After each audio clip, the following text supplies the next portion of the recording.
quick video of the comparison between Ninja Combi, Ninja Foodi pressure cooker, as well as the Ninja Speedy. So the Ninja Speedy is actually a air fryer plus rice cooker, steamer, multi-cooker. There's a rack on top to put meats and the air fryer and steaming function. So the new version is called a Ninja Combi, which instead of a top air fryer format, it's more of an oven format, but it does the same thing. It has a tray to put pasta, rice, or steaming, or put water here for steaming or cooking. So you cook and steam on the bottom tray, and the top tray does air frying. So it does an entire meal for about 4 to 8 people in one machine, and it takes 15 minutes to cook.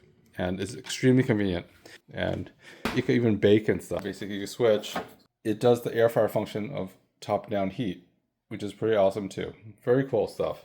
So I could use this every day. As you see, air fryer on top, pressure cooker on the bottom. I cook stews and stuff, and primary use for this one is for making stews and thick meats, so I could break down the meat into much more softer things with pressure cooking. But in terms of speed wise, it takes about 30-40 minutes for me to, or even an hour to cook a meal using this because of the multiple functions. So I usually just use this to cook beans or big chunks of meat. For my daily, I basically use for meal prepping, it will probably be the Ninja Combi as well as the Ninja Speedy, because it does it in 15 minutes. The broth and stuff on the lower rack, pasta ingredients, and then maybe veggies on there as well, and then the meat on top. Set it for the meal setting, and in 15 minutes is done. I use the Speedy and Combi on the stews, beans, or other stuff, or high pressure cooking.